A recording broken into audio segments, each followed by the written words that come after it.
প্রাথমিকের নতুন নিয়োগ বিজ্ঞপ্তিকে চ্যালেঞ্জ করে কলকাতা হাইকোর্টের দৃষ্টি আকর্ষণ। প্রশ্নভুল মামলার নিষ্পত্তি হওয়ার আগেই কেন নিয়োগ প্রক্রিয়া শুরু? মামলা দায়ের করার অনুমতি দিয়েছেন বিচারপতি ওম নারায়ণ রায়। আগামী সপ্তাহে মামলার শুনানির সম্ভাবনা আছে। প্রাথমিকের নতুন নিয়োগ বিজ্ঞপ্তিকে চ্যালেঞ্জ করে কলকাতা হাইকোর্টের দৃষ্টি আকর্ষণ। প্রশ্নভুল মামলার নিষ্পত্তি হওয়ার আগেই কেন নিয়োগ প্রক্রিয়া শুরু?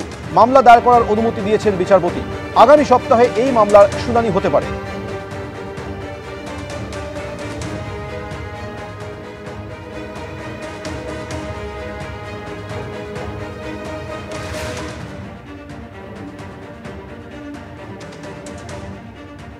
বিজেপি শাসিত ত্রিপুরায় তৃণমূলের অফিসে ভাঙচুরের ঘটনার পর তৃণমূলের প্রতিনিধিরা গেলে গতকাল আগরতলা বিমানবন্দরে পুলিশ তাদের আটকায় বলে অভিযোগ।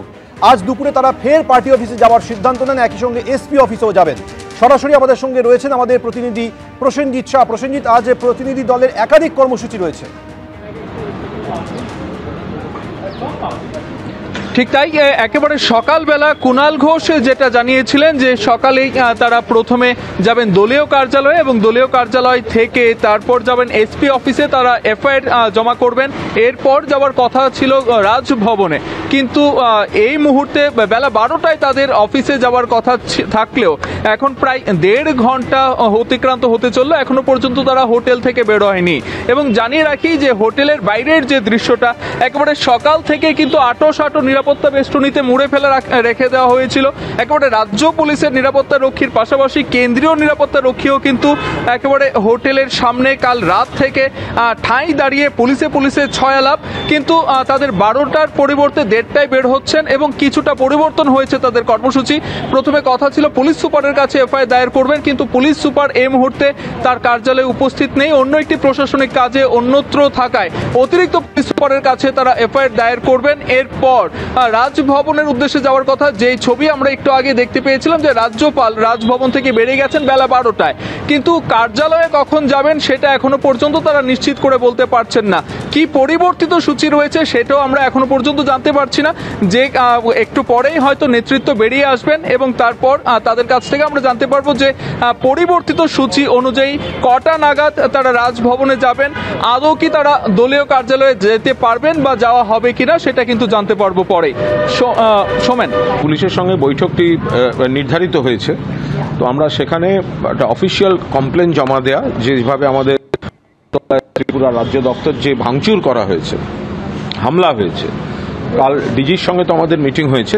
আমাদের আরও কিছু তথ্য যেগুলো দরকার ছিল সেগুলো ত্রিপুরাকে আমরা ধন্যবাদ জানাচ্ছি, বিভিন্ন সূত্র থেকে সেগুলি সমানে দেওয়া হয়েছে এবং আমরা সেই অফিসিয়ালি সেটা নিয়ে পুলিশের সঙ্গে একটি, যেহেতু কাল ডিজি সাহেবের সঙ্গে কথা হয়েই গেছিল, আজ একটা অফিসিয়াল কমপ্লেন জমা দেয় এবং আনুষঙ্গিক আরও কয়েকটা জেলায় আমাদের কিছু যারা ওয়ার্কার রয়েছেন, নেতা রয়েছেন, তাদের সিকিউরিটির বিষয় আছে, সেই নিয়ে আমরা একটা পুলিশের সঙ্গে মিটিং চেয়েছিলাম, সেটা তারা এগ্রি করেছেন। আমরা ডিএসপি সাহেবের সঙ্গে একবার বসবো, ফলে সেই মিটিংটার জন্য আমরা প্রথম যাচ্ছি।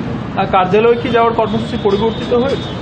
দেখুন, যেহেতু এই ডকুমেন্টগুলো ক্রমশ যত বেশি সম্ভব আরও এসেছে, বিভিন্ন ধরনের তথ্য প্রমাণ, ভিডিও, ছবি, ফলে আমরাও চেয়েছি আমাদের যে স্মারকলিপি বলুন বা অভিযোগপত্র বলুন সেটাকেও আরও সমৃদ্ধ হয়েছে, ফলে তাতে একটু সময় লেগেছে। ফলে আমরা আগে থানায় গিয়ে পুরো বিষয়টা করি, এরপরে আমরা একবার রাজভবন যাব এবং তারপর আপনাদের টাইম টু টাইম জানাবো। আমরা এটা তো গতকাল আমরা আমাদের কার্যালয় পরিদর্শন করেছি, যেরকম কুৎসিতভাবে ওরা ভেঙেছিলেন, সেখানে আমাদের প্রতিনিধি দল এবং স্থানীয় যারা নাগরিক, স্থানীয় নেতৃত্ব, তারা আবার সেটাকে ঠিকঠাক সঠিক চেহারা দেওয়ার কাজ করছেন।